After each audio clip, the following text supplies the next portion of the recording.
আল্লাহ রাব্বুল আলামিন আমাদেরকে জানায় দেন, ও আমার গোলাম, দুনিয়ার মধ্যে বিপদ আপদ আসবে, আল্লাহ তাআলা তো পরীক্ষাই নেবেন।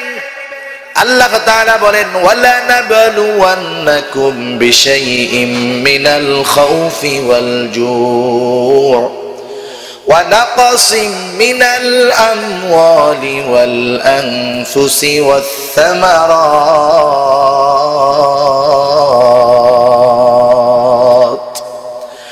আল্লাহ রাব্বুল আলামিন বলেন, ওয়ালা নাবলুওয়ান্নাকুম, অবশ্যই আমি তোমাদের পরীক্ষা নিব। কিসের মাধ্যমে আল্লাহ তাআলা পরীক্ষা নেবেন? আল্লাহ বলেন, বিশাইইম মিনাল খাউফ, কিছু ভয়ের মাধ্যমে। আল্লাহ তাআলা বলেন পরীক্ষা হবে তোমাদেরকে কিছু ভয় নেওয়ার মাধ্যমে, ওয়াল জু', ক্ষুধা দেওয়ার মাধ্যমে, খাবারের কষ্টের মাধ্যমে, ওয়া নাকসিম মিনাল আমওয়াল, কিছু মালের লসের মাধ্যমে।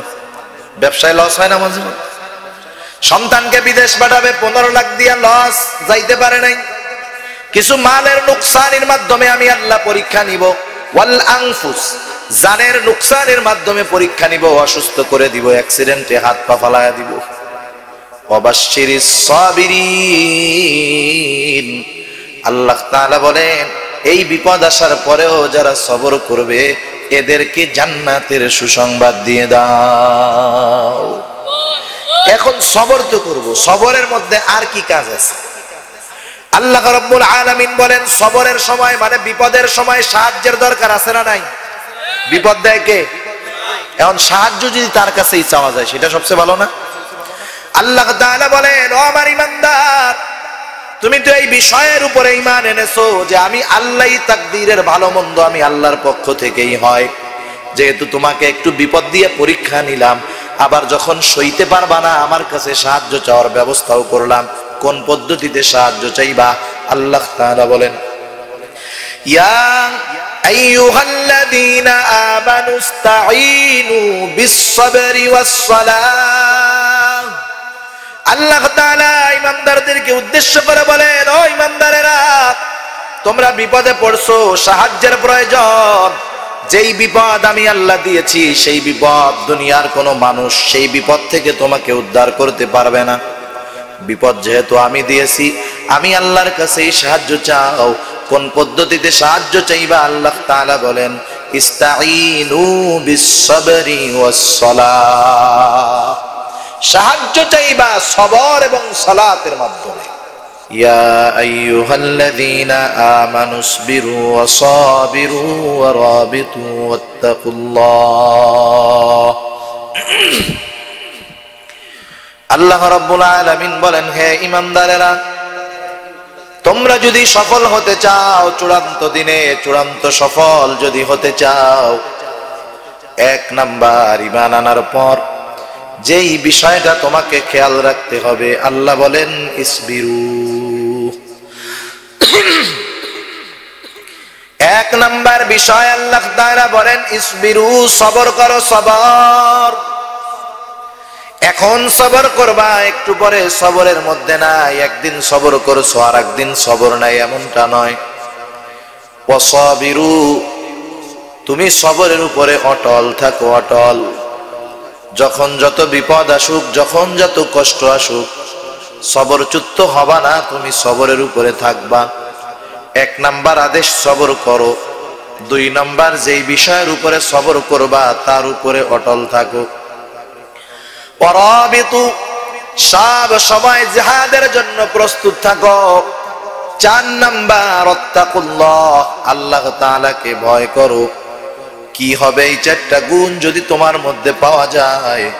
আল্লাহ বলেন লাআল্লাকুম তুফলিহুন। লাআল্লাহ যদি কোরআনুল কারীমের মধ্যে আসে নিশ্চয়তার অর্থ দেয়, তার মানে অবশ্যই অবশ্যই তুমি সফল মুমিন হয়ে যাইবা।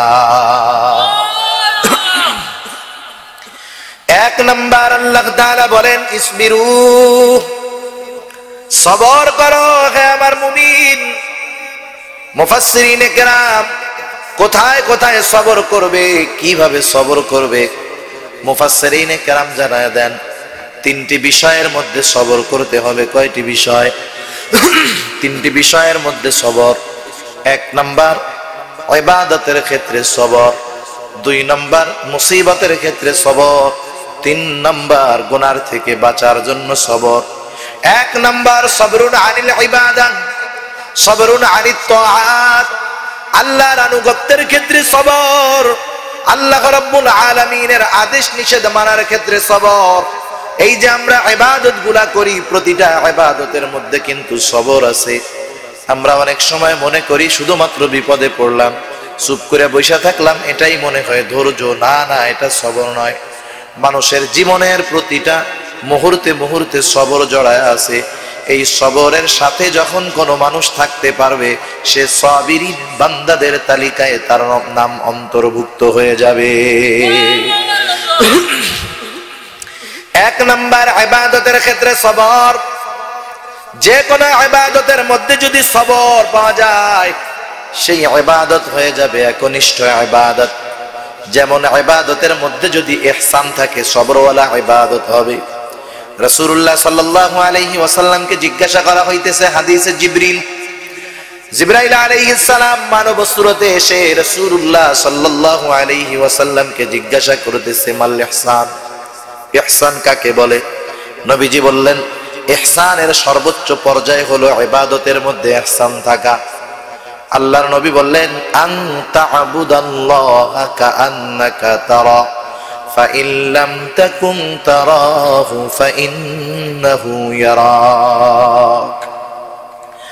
আল্লাহর নবী বললেন, আন তা'বুদাল্লাহা কাআন্নাকা তারা, তুমি এমন ভাবে ইবাদত করবা কেমন জানি তুমি আল্লাহকে দেখে দেখে ইবাদত করতেছো। যদি এই অবস্থা তোমার মধ্যে না হয়, এটা তো অবশ্যই হয় যে আমার আল্লাহ, আমার রব আমাকে দেখতেছে। আমার আপনার রব শুধু কি উপরে দেখে, ভিতরে দেখে না? এরকম নাকি? উপরের গুলা দেখে, কিন্তু ভেতরে কি আছে মনের মধ্যে আমার রব এটা বোঝে না, এরকম? বরং আল্লাহ তাআলা হলেন সামিউম বাসীর। আল্লাহ তাআলা হলেন সর্বদ্রষ্টা, সর্বশ্রোতা। আল্লাহ তাআলা আলোতেও দেখেন, আঁধারেও দেখেন, সবকিছু শোনেন। একেবারে ক্ষুদ্র আওয়াজও শোনেন, বৃহৎ আওয়াজও শোনেন। সারা দুনিয়ার মানুষের কথা একসাথে শোনেন, বোঝেন। যত অন্ধকারাচ্ছন্ন জায়গা হোক না কেন, ওই জায়গার আওয়াজও আল্লাহ তাআলা সুন্দরভাবে শুনতে পায়। যত অন্ধকার গভীর জায়গায় হোক না কেন, আল্লাহ তাআলা দেখতে পায়। আল্লাহ তাআলা কেমন দেখা দেখে, আমার অন্তরের মধ্যে কি আছে এই কথা আমার পাশে যে সে জানে না, দেখে না, বোঝেও না। আর আল্লাহ তাআলা সব জানেন কি জানেন না? আল্লাহ তাআলা বলেন, নবীকে আপনি বলেন, কুল ইন তুখফু মা ফি সুদুরিকুম আও তুবদুহু ইয়ালামুল্লাহ। আল্লাহ তাআলা বলেন, নবীকে আপনি বলেন, তোমরা কোনটা গোপন করো, কোনটা প্রকাশ করো, দুনিয়ার কেউ জানে না, কিন্তু আল্লাহ তাআলা জানেন। আমার অন্তরের খবর আল্লাহ জানেন, আমাকে আল্লাহ দেখেন, কোনো সন্দেহ নাই। এখন যখন কোনো মানুষ ইবাদত করবে যে আমার রব আমাকে দেখতেছে, ওই সময় ইবাদত হবে সুন্দর, ওই ইবাদত হবে ইহসানওয়ালা ইবাদত। ঠিক না? প্রধানমন্ত্রীর সামনে আপনারা যদি খাইতে দেয় আর ঘরের মধ্যে যদি একই খাওয়ানি দেয়, দুই জায়গায় খাওয়ার স্টাইল একরকম হবে নাকি? প্রাইম মিনিস্টারের সামনে কত সুন্দরভাবে ডিসিপ্লিন মেনটেন্স করে একটা খাবারও নিচে পড়তে দিবেন না, সুন্দরভাবে খাবেন, স্টাইল দিয়ে সবাই খাইবেন। আর যদি নিজের বাড়িতে দেয়, যেমনি খুশি আপনি খাইবেন। ঠিক না? একই খাবার, একই জিনিস, প্রধানমন্ত্রীর সামনে একভাবে খাওয়া হবে, নিজের বাড়িতে আর একভাবে খাওয়া হবে।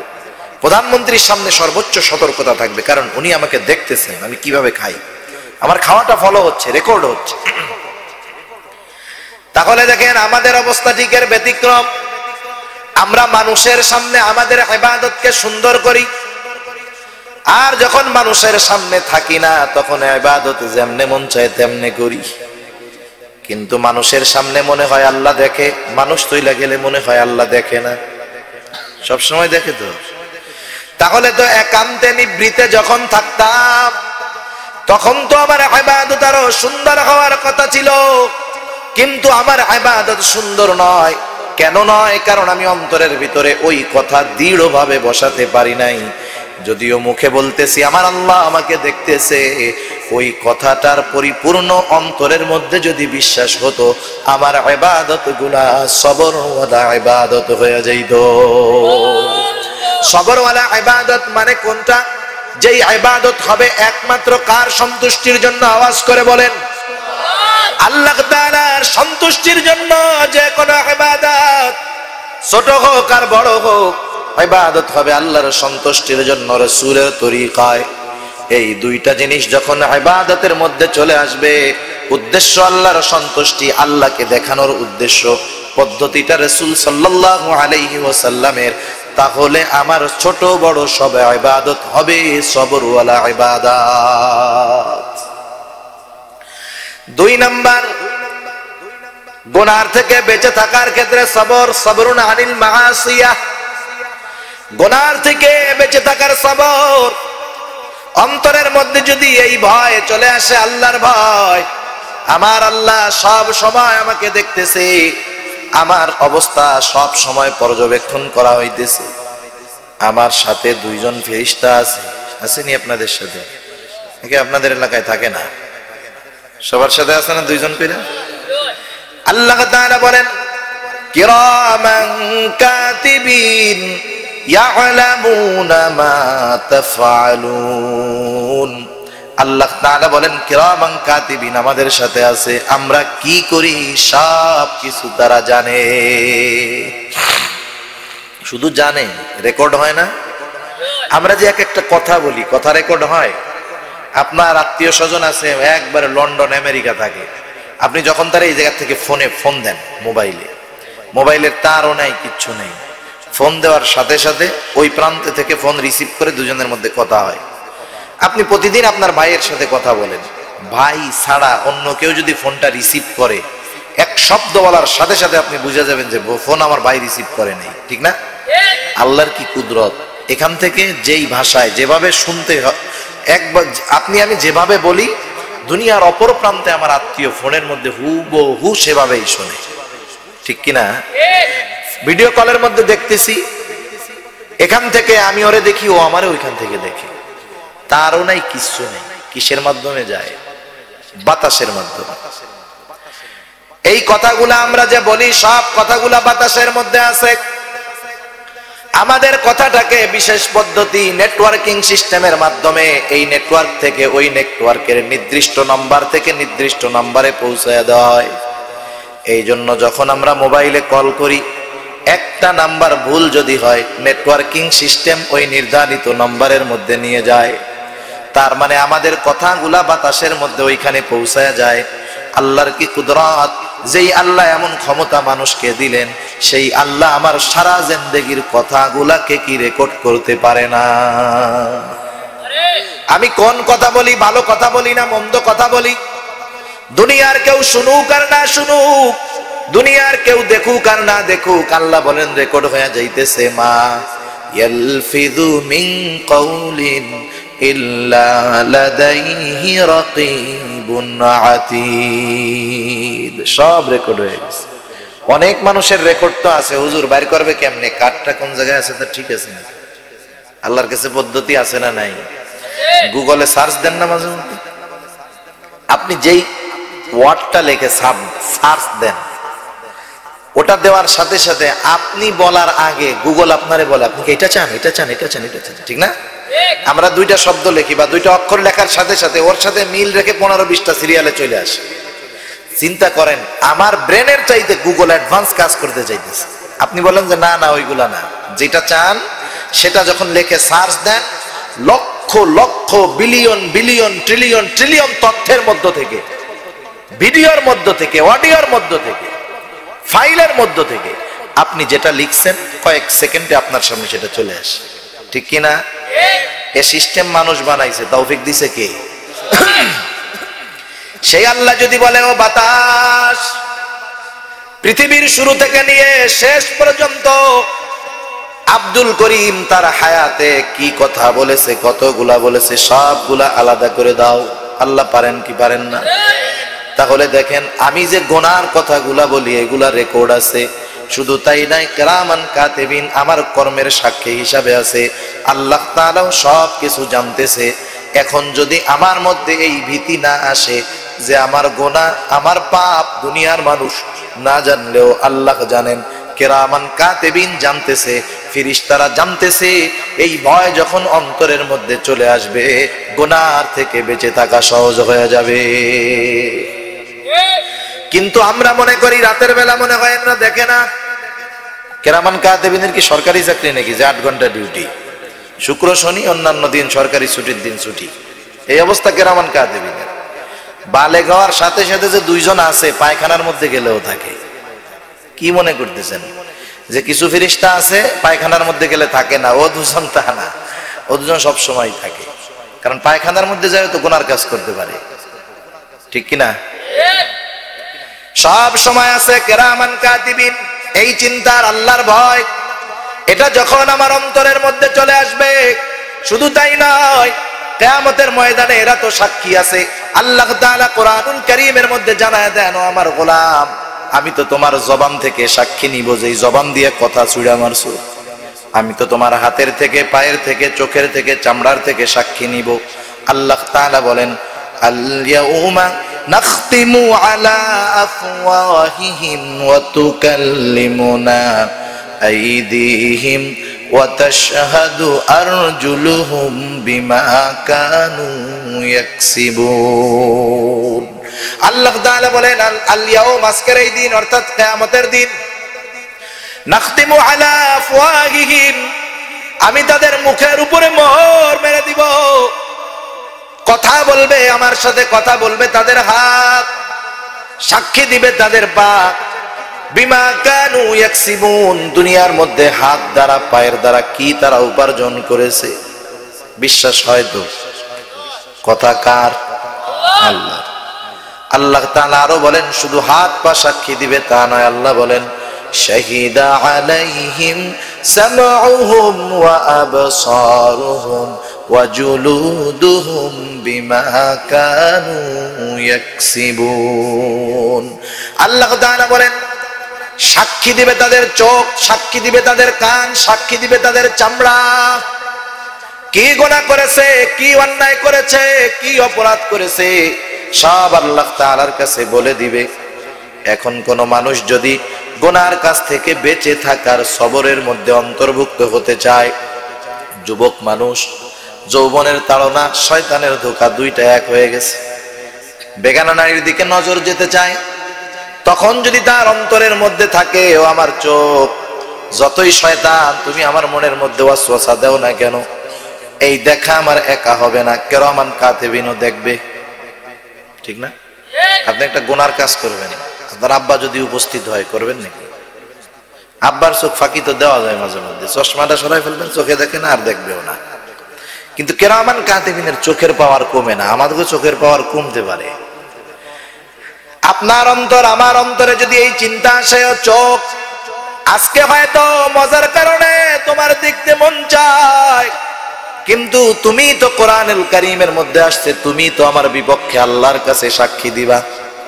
মোবাইলের মধ্যে ঘন্টার পর ঘন্টা সিনেমা, নোবেল, নাটক, যা সাইপাস দেখতে মন চায় দেখেন, কিন্তু এই চোখকে যদি আমি এই বুঝ দেই, ও চোখ, তুমি আজকে দেখতেছো, মজা পাইতেছো, কিছু বলো না, বাধাও দাও না, ক্লান্ত হও না, কিন্তু তুমি তো কিয়ামতের দিন আল্লাহর কাছে আমার পক্ষে বলবা না, বিপক্ষে সাক্ষী দিয়া দিবা। সুতরাং তুমি চোখ দিয়ে গুনাহ করা যাবে না, কান দিয়ে মজার মজার গান, রাতের পর রাত গার্লফ্রেন্ডের সাথে ফোনে কথা আছে না নাই? কই বুঝি হুজুর, গার্লফ্রেন্ড না থাকলে এই জামানায় ওইটা যুবক না, ওইটা পুরুষ না, ওইটা কেমন জানি কাপুরুষ অবস্থা বর্তমানের ওইরকম। ক্লাস 4-5 এর ছেলে মেয়ে, ওদেরও নাকি বয়ফ্রেন্ড গার্লফ্রেন্ড আছে। আমরা 4-5 এ থাকতে হাফ প্যান্টও পরি নাই ঠিক মতো মনে হয়, আর এরা 4-5 এ পড়ে, এদের গার্লফ্রেন্ড আছে, বয়ফ্রেন্ড আছে। চিন্তা করছেন অবস্থা কি? কানকে যদি বুঝ দিতাম, ও কান, আজকে তুমি গান শুনো, মজা পাও, বেগানা নারীর কণ্ঠে মজা পাও, কিন্তু আল্লাহ তো কোরআনে জানায় দিছে তুমি আমার বিপক্ষে সাক্ষী দিবা। না না, এটা করা যাবে না। আপনি আমি যদি চিন্তা করতাম হাত দিয়ে গোনার কাজ, পা দিয়ে গোনার কাজ, জিহ্বা দিয়ে গোনার কাজ, আল্লাহ তাআলার কাছে সাক্ষী দিবে। এই চিন্তাটা যখন আমার অন্তরের মধ্যে ঢুকে যাবে, গোনার থেকে সবর করা অর্থাৎ গোনার থেকে বেঁচে থাকা আমার সহজ হয়ে যাবে। এরপরে তৃতীয় সবর হলো মুসিবতের ক্ষেত্রে সবর, বিপদ আপদে সবর। বিপদ দেওয়ার মালিক কে? কারণ আল্লাহ তাআলা বিপদ দেন, আল্লাহ তাআলা সুখ দেন, আল্লাহ তাআলা শান্তি দেন। ভালো মন্দ আল্লাহর পক্ষ থেকেই নির্ধারিত হয়। এটা হলো ঈমানের একটা খুঁটি। ঈমানের 6টি ভিত্তির একটি ভিত্তি হলো ওয়াল কদরি খাইরিহি ওয়া শাররিহি মিনাল্লাহি তাআলা। তাকদীরের ভালো মন্দ আল্লাহর পক্ষ থেকেই হয়। তার মানে সুখ শান্তি বিপদ আপদ কার পক্ষ থেকে আসে? আল্লাহ তাআলার পক্ষ থেকে আসে। আল্লাহ তাআলা বান্দাকে সুখ শান্তি সমৃদ্ধি দান করেন পরীক্ষা করার জন্য। আল্লাহ তাআলা বান্দাকে বিপদ আপদ দেন পরীক্ষা করার জন্য। বিপদ হয়েছে, অসুস্থ হয়েছে, চিকিৎসা করতে বাধা নাই। সুখ শান্তি আল্লাহ তাআলা দিয়েছেন, সুন্দরভাবে ভালো খাওয়া ভালো পড়া মানা নাই। কিন্তু আল্লাহ দেখতে চায় বান্দা বিপদে পড়ে ভুল জনের কাছে সাহায্যের জন্য যায় কিনা, সাহায্য চায় কিনা, আর সুখে আনন্দে আমি আল্লাহ তাআলাকে ভুলে যায় কিনা। সেজন্য বিপদ আপদ আল্লাহর পক্ষ থেকেই আসে। যিনি বিপদ দেন তিনি বিপদ দূর করতে পারেন না? তাহলে যিনি বিপদ দেন সাহায্য চাইতে হবে তার কাছে। কিন্তু আফসোস ও মুসলমান ইমানদার, আজকে দুনিয়ার মানুষ বিপদ দেয়, আল্লাহ সাহায্যের জন্য যায় বাবার কাছে, কবরে, মাজারে, দরবারে। আসেনি আপনাকে ওই দিকে? সব জায়গায় কম বেশি আছে। তার মানে আল্লাহ বিপদ দিতে পারে কিন্তু আল্লাহ বিপদ নিতে পারে না। কেমন জানি ওদের বিশ্বাসটা এমন, ঠিক কিনা বলেন? বিপদে পড়ার পর শরীয়ত সমর্থিত যেই প্রচেষ্টা সেটা করায় কোনো বাধা নাই। একজন অসুস্থ হয়েছে, সে যদি চিকিৎসা করে এতে তার সবর নষ্ট হবে তা না। চিকিৎসা গ্রহণ করবে ঠিক, কিন্তু এই রোগ ওষুধ দূর করতে পারে না। রোগ দূর করতে পারে আল্লাহ, এই বিশ্বাস তার অন্তরের মধ্যে থাকতে হবে। যদি এমন হতো অসুস্থ হলে ওষুধ খেলেই রোগ ভালো হয়ে যায়, অসুস্থ হলে অপারেশন করলেই সুস্থ হয়ে যায়, তাহলে এক রকমের অসুস্থ হলো দুইজন, একই রকমের ডাক্তার, একই রকমের ট্রিটমেন্ট, একজন সুস্থ আর একজন লাশ। হয় না এরকম? হার্ট অপারেশন করলে হার্ট ভালো হয় যদি ব্লক হয়, অপারেশন করতে গিয়ে একজন সুস্থ আর একজন মরছে, ট্রিটমেন্টের ধারা একরকম, কিন্তু একজন বাঁচতে পারে নাই আর একজন মরে গেছে। হয় কি হয় না? তার মানে দুনিয়ার কোন আসবাব সুস্থতা দিতে পারে না, মূলত সুস্থতা দেন কে? কিন্তু কেউ যদি ওই চিকিৎসার উপরে ভরসা না করে সুন্নাহ হিসাবে ট্রিটমেন্ট চিকিৎসা গ্রহণ করে আর আল্লাহর কাছে বলে, আল্লাহ আপনি অসুস্থতা দিয়েছেন, আপনি দূর করেন, ওষুধের কোনো ক্ষমতা নাই, ডাক্তারের কোনো ক্ষমতা নাই, আল্লাহ রব্বুল আলামিনের কাছে যদি এইভাবে বলে, ওই লোকটা বিপদে পড়ার পর প্রচেষ্টা করলেও সবরের বাইরে যাবে না। প্রচেষ্টা করা যাবে কিন্তু শরীয় সমর্থিত পদ্ধতিতে, ঠিক কিনা বলেন? কিন্তু বিপদে পড়ার পর মাজারে গেলে কাম হবে? ছেলে মেয়ে হয় না, মাজারে গেলে কাজ হবে? কাজ হবে না। আমরা এই উল্টাটা করি। আল্লাহ রাব্বুল আলামিন আমাদেরকে জানায় দেন, ও আমার গোলাম, দুনিয়ার মধ্যে বিপদ আপদ আসবে, আল্লাহ তাআলা তো পরীক্ষাই নেবেন। আল্লাহ তাআলা বলেন, ওয়ালা নাবলুওয়ান্নাকুম বিশাইইম মিনাল খাউফি ওয়াল জুউ ওয়া নাকসিম মিনাল আমওয়ালি ওয়াল আনফুসি ওয়াস সামারাত।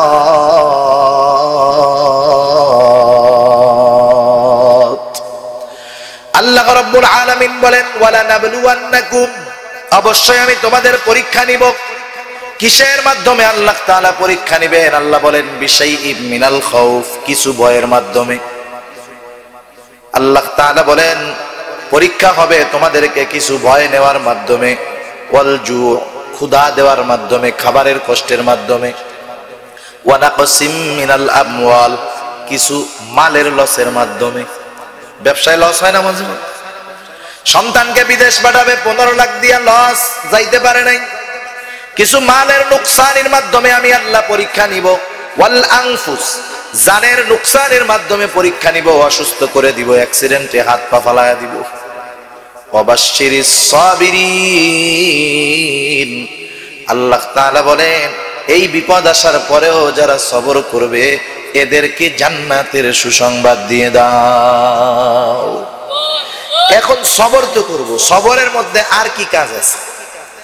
আল্লাহ রাব্বুল আলামিন বলেন সবরের সময় মানে বিপদের সময় সাহায্যের দরকার আছে না নাই? বিপদ দেয় কে?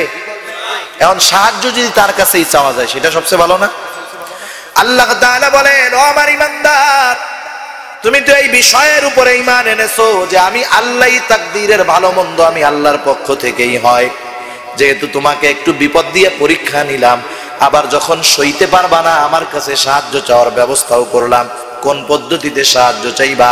আল্লাহ তাআলা বলেন ইয়া আইয়ুহাল্লাযীনা আমানুস্তাঈনু বিস-সাবরি ওয়াস-সালাহ। আল্লাহ তাআলা ঈমানদারদেরকে উদ্দেশ্য করে বলেন ও ঈমানদারেরা, তোমরা বিপদে পড়ছো, সাহায্যের প্রয়োজন। যেই বিপদ আমি আল্লাহ দিয়েছি সেই বিপদ দুনিয়ার কোনো মানুষ সেই বিপদ থেকে তোমাকে উদ্ধার করতে পারবে না। বিপদ যেহেতু আমি দিয়েছি, আমি আল্লাহর কাছেই সাহায্য চাও। কোন পদ্ধতিতে সাহায্য চাইবা? আল্লাহ তাআলা বলেন ইস্তাঈনু বিস-সাবরি ওয়াস-সালাহ। সাহায্য চাইবা সবর এবং সালাতের মাধ্যমে, ধৈর্য ধারণের মাধ্যমে, সালাতের মাধ্যমে। কেন সালাতের মাধ্যমে আর সবরের মাধ্যমে সাহায্য চাইবা? কারণ সবরের মাধ্যমে তুমি চেষ্টা করো, ওটাও সবরের অন্তর্ভুক্ত যদি বৈধ পন্থায়। চেষ্টার সাথে সাথে আল্লাহর কাছে নামাজের মধ্যে হাত বাড়ায় দাও, সালাতুল হাজতের আমল করো। যত কঠিন বিপদ হোক না কেন আমি আল্লাহ রাব্বুল আলামিন তোমার সাহায্যকারী হয়ে যাব। কারণ সাহাবায়ে কেরাম ছোট ছোট সাহায্য চাইতো, আর আমরা মনে করি বিপদটা বড় হইলে আল্লাহর কাছে চাবো, ছোট বিপদে কি সাহায্য চাওয়া যায় না? ঠিক না? মানুষ যখন বড় বিপদে পড়ে আত্মীয় স্বজন টোকায় খুঁজে, বড় অফিসার কে আছে, প্রশাসনে বড় অফিসার কে আছে, কে আছে ডিআইজি, কে আছে আত্মীয় স্বজনের মধ্যে লেফটেন্যান্ট জেনারেল, জেনারেল, কে আছে সচিব। মনে করেন আপনার একটা ছাগল চুরি হয়ে গেছে, কি চুরি হয়েছে? ছাগল। এই ছাগল চুরির লেগে কি আপনি সচিবের কাছে সুপারিশ চাইতে যাইবেন? সচিব অপমান করবে, বেটা ছাগলে তো পোলামান খাইয়াই ফেলাইতে পারে, এর লেগে আইসে আবার সুপারিশ করতে হয় যে একটা মামলা করে দেন থানায়, জানি আমার ছাগল চলে ধরে রিমান্ডে নিয়ে ফাঁসি দিয়া দেয়। ঠিক না? আপনি তার কাছে কখন যাবেন? মিনিমাম 10-15 লক্ষ টাকার কম না, এরকম যদি কোনো ক্ষতি হয়, বড় কোনো চাকরির সুপারিশ এই জন্য যাবেন। ঠিক না? এটা আমাদের দুনিয়ার একটা অভ্যাস হয়ে গেছে, বড় বিপদের জন্য বড় অফিসারের কাছে যাইতে হয়, আর আমরা মনে করি বড় বিপদে পড়লে আল্লাহর কাছে চাইতে হয়। যার সাথে যার সম্পর্ক যত ভালো সে তত ছোট আর তত বড় বিষয়ের সাহায্য চাইতে পারে। যেমন মনে করেন একজন সচিব, তার নাতি ছোট 3 বছর বয়স, ওই সচিবের কাছে ওই নাতি সবকিছুই চাবে। ঠিক কিনা বলে? বড়টাও চাবে, ছোটটাও চাবে। বাবার কাছে সন্তান ছোট যদি হয় 3 বছরের, ও 1 টাকার চকলেটও চাবে, 10 কোটি টাকার জিনিসও চাবে। আকাশ দিয়ে বিমান উড়লে গেলে ওইটাও বলবে আব্বা কিনে দেবে। ঠিক কিনা বলেন? কেন? কারণ বাবার সাথে সন্তানের সম্পর্ক অনেক গভীর গাঢ়, এই জন্য ছোট বড় কোনোটাই চাইতে ওর বাধা লাগে না, লজ্জা লাগে না। অনুরূপ ভাবে আমাদের যদি আল্লাহর সাথে ভালো সম্পর্ক হয়ে যাইতো, জুতার ফিতা ছিঁড়লেও আল্লাহর কাছে চাইতাম। সাহাবায়ে কেরামের জুতার ফিতাটাও যদি ছিঁড়ে যাইতো, পকেটে টাকা, সামনে দোকান, আগে আল্লাহর কাছে বলতো আল্লাহ আমার জুতার ফিতাটা ছিঁড়ে গেছে, আপনি আমার জুতার ফিতার ব্যবস্থা করে দেন। হাতের লাঠি পড়ে গেছে, ওঠানোর সামর্থ্য আছে, আগে বলতো আল্লাহ হাতের লাঠি পড়ে গেছে, আপনি তোলার তৌফিক দেন। কারণ তাদের সাথে আল্লাহর সাথে সম্পর্কটা ছিল গভীর, কিন্তু আমাদের সাথে সম্পর্কের দূরত্ব। এই জন্য বিপদে পড়ার পর সবরও করি না, আল্লাহর কাছেও বলি না, আগে দৌড়াই বাবার দরবার।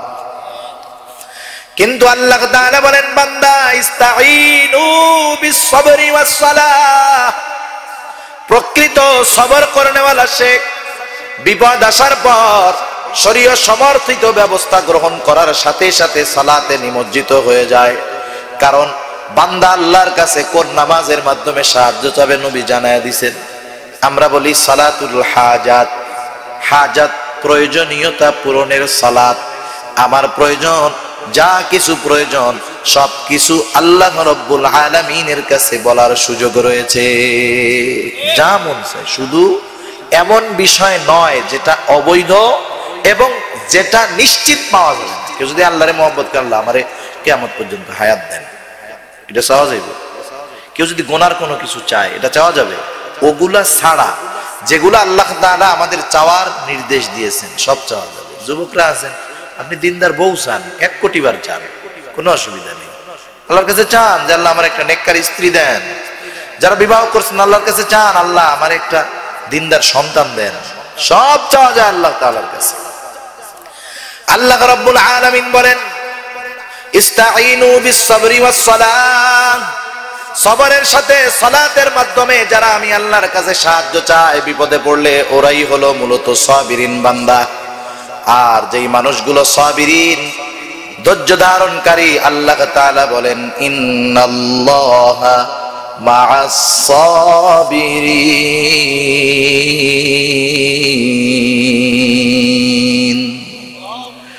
যারা ধৈর্য ধারণ করে তাদের সাথে আছে কে? আওয়াজ দিয়া বলেন। আল্লাহ তাআলা বলেন নিশ্চয় আল্লাহ রাব্বুল আলামিন ধৈর্যশীলদের সাথে আছেন। আর যার সাথে আল্লাহ থাকে তার কোনো ভয় আছে নাকি? দুনিয়ার টেনশন আছে নাকি? যত বিপদ আপদ আছে কোনো ভয় আছে নাকি? হযরত আবু বকর সিদ্দিক রাদিয়াল্লাহু তাআলা আন যখন রাসূলুল্লাহ সাল্লাল্লাহু আলাইহি ওয়াসাল্লামের সাথে হিজরতের উদ্দেশ্যে বের হয়ে গেলেন, সাওর পর্বতের মধ্যে 3 দিন লুকায়া থাকছে গর্তের মধ্যে। কাফেরেরা খুঁজতে খুঁজতে চলে আসছে, কারণ তৎকালীন সময়ের কাফেরেরা মানুষের পদচিহ্ন অনুসরণ করে বলতে পারতো এটা কার পায়ের ছাপ, এটা কার পায়ের ছাপ। 1500 বছর আগের মানুষ, তখন তো ফিঙ্গারিং প্রযুক্তি ছিল না। স্বাভাবিক পায়ের ছাপ দেখে তারা বলতে পারতো এটা অমুকের ছাপ, অমুকের ছাপ। ওই মানুষগুলা আবু বকর সিদ্দিক রাদিয়াল্লাহু তাআলা আন এবং রাসূলুল্লাহ সাল্লাল্লাহু আলাইহি ওয়াসাল্লামের পায়ের ছাপ দেখতে দেখতে দেখতে দেখতে একেবারে গর্তের কাছে চলে আসছে। গর্তের কাছে আইসা ডাইনে বামে তাকায় দেখে, খাইরে আর তো কোনো পায়ের ছাপ দেখা যায় না। এই গর্তের মধ্যেই তো 2 জনে আছে, অবস্থা কেমন? আল্লাহর কুদরত, মাকড়সা ওই গর্তের উপরে বাসা বানায় ফেলছে, কবুতর আইসা ডিম ফুটায় দিয়ে ফেলছে। ওই মানুষগুলার নজর কেমন? আবু বকর সিদ্দিক রাদিয়াল্লাহু তাআলা আনহু বলেন এমন একটা অবস্থা, আমরা গর্তের মধ্যে 2 জন, কাফেররা তাদের পা চলার আওয়াজ, আমি পায়ের আওয়াজ শুনতে পাইতেছি। ডানে বামে তাকানো লাগবে না, ওরা যদি শুধু ওদের পায়ের দিকে নজর দেয় আমাকে এবং রাসূলুল্লাহ সাল্লাল্লাহু আলাইহি ওয়াসাল্লামকে দেখতে পাবে। এমন এক টেনশন। আবু বকর সিদ্দিক রাদিয়াল্লাহু তাআলা আনহু বলতেছে এইরকম বিপদ, কত বড় বিপদ চিন্তা করেন। ওরা তো 100 লাল উটের লোভে আসছে, গর্দান নিতে পারলেই তো সবকিছু পেয়ে গেল, দুনিয়া পেয়ে গেল। আবু বকর সিদ্দিক রাদিয়াল্লাহু তাআলা আনহু ভয়ের মধ্যে ধরা পড়ে গেছি, বিপদ। আল্লাহর নবী বলেন, কি বলছেন আল্লাহ তাআলা কোরআনুল কারীমের মধ্যে তা জানায় দেন। আল্লাহ বলেন আপনি আপনার সাথীকে বললেন, ইযহুমা ফিল গার ইয ইয়াকুলু লিসাহিবিহি লা তাখাফ ওয়া লা তাহজান ইন্নাল্লাহা মা'ানা। আল্লাহ রাব্বুল আলামিন জানায় দিয়েছেন, কি বলেছে রাসূলুল্লাহ সাল্লাল্লাহু আলাইহি ওয়াসাল্লামকে। আবু বকর সিদ্দিক রাদিয়াল্লাহু তাআলা আনহু চূড়ান্ত ভয় আছেন, চিন্তিত আছেন, নিজের জন্য নয়, বেশি চিন্তিত রাসূলুল্লাহ সাল্লাল্লাহু আলাইহি ওয়াসাল্লামের জন্য। চিন্তা করতেছেন আমরা 2 জন, আমাদেরকে কে এখান থেকে বাঁচাবে? নবী জানায় দেন, ও আমার সাথী আবু বকর, ভয়ও পেও না, চিন্তাও করো না, আমরা 2 জন এখানে নয়, আমরা 2 জনই নয়, আমাদের সাথে 3য় জন আল্লাহ রাব্বুল আলামিন আছে।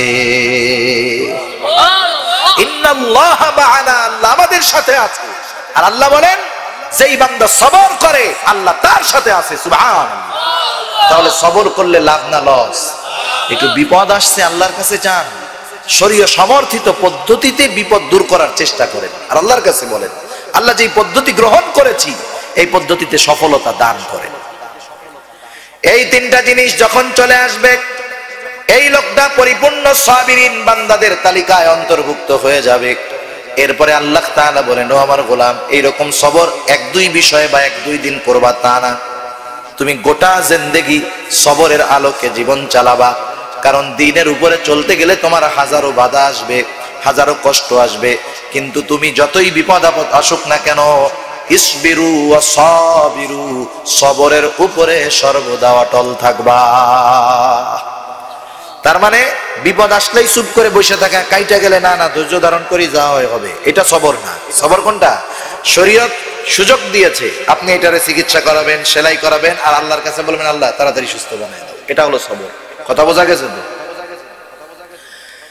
এই ধারাবাহিকতা এক দুই দিন চলবে তা না, গোটা জিন্দেগি চালাইবা। অরাবিতু, তৃতীয় আদেশ, আল্লাহ তাআলা বলেন সব সময় জিহাদের জন্য তৈরি থাকবা। রাবিতু শব্দের অর্থ হলো জিহাদের জন্য ঘোড়া খুঁটির সাথে বাইধা রাখা। আর নবীজি আমার বলেন, কোন মুমিন যদি এই অবস্থার উপরে মারা যায়, তার অন্তরের মধ্যে কখনো জিহাদের তামান্না ছিল না, সে এক প্রকার নেফাকের উপরে মারা গেল। শাহাদাতের তামান্না আছে না সবার? শহীদি মৃত্যু আল্লাহর কাছে চাইতে হবে, কারণ সবচাইতে উত্তম আসানের মৃত্যু হলো শাহাদাতের মৃত্যু।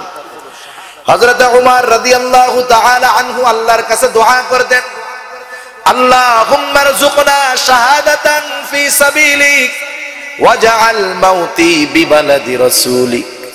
দোয়া করতেন, আল্লাহ আমাকে আপনি আপনার রাস্তায় শাহাদাত দান করেন, আমার মৃত্যুটা রাসূলের ভূমিতে দান করেন। ওমর রাদিয়াল্লাহু তাআলা আনহু শাহাদাতের দরজা নসিব হয়ে গেছে, রাসূলের ভূমিতে তার মৃত্যু হয়েছে। এই জন্য প্রত্যেকটা মুমিনের অন্তরের মধ্যে তামান্না থাকবে শাহাদাত। শাহাদাতের মৃত্যু হলো সবচেয়ে উত্তম মৃত্যু। 4 নাম্বার আল্লাহ তাআলা বলেন, আত্তাকুল্লাহ, আল্লাহ তাআলাকে ভয় করো, কারণ আল্লাহর ভয়ের মধ্যেই সব কিছুর সফলতা। আল্লাহর ভয় থাকলে ইবাদতের মধ্যে সবর আসে, আল্লাহর ভয় থাকলে গুনার মধ্যে থেকে বাঁচার জন্য সবর আসে, আল্লাহর ভয় থাকলে মুসিবতের মধ্যে সবর আসে। আল্লাহর ভয় যদি অন্তরে থাকে, তাহলে আল্লাহ রব্বুল আলামিন যেই আদেশ করেছে সবরের উপরে থাকো, থাকা সহজ হয়ে যায়। আল্লাহর মুহাব্বত, আল্লাহর ভয় যদি অন্তরের মধ্যে থাকে, যুদ্ধের ময়দানে শত্রু সামনে আসলেও কোনো ভয় থাকে না। আল্লাহর ভয় তথা তাকওয়া যদি অন্তরে থাকে, দুনিয়া আখিরাত উভয় জাহানে কোনো চিন্তা থাকে না। কারণ যেই মানুষগুলা মুত্তাকি, এই মানুষগুলা বিপদ আপদ যখন আসে, আল্লাহ সুবহানাহু ওয়া তাআলা এই মানুষগুলার জন্য সহযোগী হয়ে যায়। সুবহানাল্লাহ বলেন। কিয়ামতের ময়দানে মুত্তাকি বান্দা যারা জান্নাতি হবে, এদের ফ্যাসিলিটি আর স্বাভাবিক মুমিন যারা জান্নাতি, এদের ফ্যাসিলিটি এক হবে না। আল্লাহ তাআলা বলেন, ইন্নাল মুত্তাকিনা ফি জান্নাতিন ওয়া নাহার ফি মাকআদি সিদকিন ইনদা মালিকিন মুকতাদির। আরো অনেক লম্বা কথা আছে, শুধু আমি সর্বশেষ কথাটা বলে আলোচনা শেষ করে দিব 2-3 মিনিট। আল্লাহ রাব্বুল আলামিন জানায় দিচ্ছেন মুত্তাকি যারা জান্নাতি হবে এদের অবস্থা কি হবে। 1 নম্বরে মুত্তাকিদেরকে তো আহ্বান করে করে জান্নাতের দরজায় ফুলেল শুভেচ্ছা জানিয়ে জান্নাতে প্রবেশ করানো হবে। এই লোকগুলা যখন জান্নাতে যাবে, এদের সাথে কেমন আচরণ হবে, এদের অবস্থা কেমন হবে? আল্লাহ বলেন, ইন্নাল মুত্তাকিনা ফি জান্নাতিন ওয়া নাহার, নিশ্চয়ই মুত্তাকিরা তো এমন জান্নাত পাবে যেই জান্নাতের মধ্যে নহর আছে। নহর তো আছে বুঝলাম, অতিরিক্ত ফ্যাসিলিটি কি? আল্লাহ তাআলা বলেন, ফি মাকআদি সিদকিন ইনদা মালিকিন মুকতাদির। মহাপ্রক্রময়, মহান প্রতাপশালী আল্লাহ রাব্বুল আলামিনের পাশে বসার জন্য শুধুমাত্র মুত্তাকিরাই আসন পাবে। তারা আল্লাহর নিকটে নিকটে ইনদা মালিকি মুকতাদির, আল্লাহ তাআলার নিকটে বসার জন্য তাদের চেয়ার থাকবে। আপনাদের এলাকায় যদি কোনো সময় বড় মন্ত্রী আসে, স্টেজে কিছু চেয়ার থাকে, তাই না? মনে করেন আপনাদের এলাকায় আসছে, আপনাদের ইউনিয়নের তো একজন দলীয় লিডার আছে, ক্ষমতাসীন দলের, আছে না নাই? এ জায়গায় এমপি সাহেব, মন্ত্রী সাহেব বসবে, অথবা দলীয় সেক্রেটারি জেনারেল আসছেন, তিনি বসবে। পাশে 10-12টা চেয়ার থাকবে। ওই চেয়ারে থাকবে প্রশাসনের কিছু লোক, আপনাদের এলাকার এমপি, আশেপাশের এমপি সাহেব। আপনি যদি কন দাঁড়াই, আমার লাগে একটা চেয়ার দিস, কেরে আমি এই এলাকার ক্ষমতাসীন দলের সভাপতি, আমার চেয়ারটা কই? পুলিশে জুতা দিয়া পিটায় ভাগ এই জায়গা থেকে। ইউনিয়নের দলের সভাপতি শাস্তিছে, তোর কারাইছে খেয়াল করছিস? যে জায়গায় এমপি আছে, যে জায়গায় মিনিস্টার আছে, যে জায়গায় ডিসি আছে, সেই জায়গায় তোর মতো পাতি নেতার খাওয়ান আছে নাকি? ঠিক কিনা বলেন? কথা বলার সাহস পাবে না। ওরে বলবো যে তোরে যদি ওর মাথা উঁচা দেখি, মাথাটাই তোর ফালায় দিবি, মাথা নিচে দিয়া পা উপরে দিয়া তখন বসে থাকবে ভয়ের ঠেলায়। ঠিক কিনা বলেন? সেজন্য জান্নাতে গেলেই সবাই আল্লাহর পাশে চেয়ার পাবে না, তো চেয়ার পাবে যে মুত্তাকি বান্দা সে। ঠিক কিনা বলেন? বলেন তো এর চাইতে বড় সফলতা আর কিছু হতে পারে? দুনিয়ায় যারা রাজনীতি করে, প্রধানমন্ত্রীর পাশে যদি একদিন বসতে পারে, ও বলবে আমার গোটা জিন্দেগির রাজনীতি সাকসেস। ঠিক কিনা বলেন? প্রধানমন্ত্রীর পাশে একদিন বসছি মিয়া, ওই ছবি যদি খালি তুলতে পারে, ওইটা আমল নামা হিসাবে পকেটে রাখবে। পারলে চিন্তা করে আজরাইল আসলে দেখায় দিবে, দেখ, কথার কথা আর কি, মানে এত খুশি হবে সে। আর আল্লাহ বলতেছে, বান্দা মুত্তাকি হও, আমার পাশে বসার জন্য আসন দিয়ে দিব। সুবহানাল্লাহ। আর এটাই বড় সফলতা। আল্লাহ বলেন লাআল্লাকুম তুফলিহুন। চারটা জিনিস ঠিক রাখো ইমানদার, অবশ্যই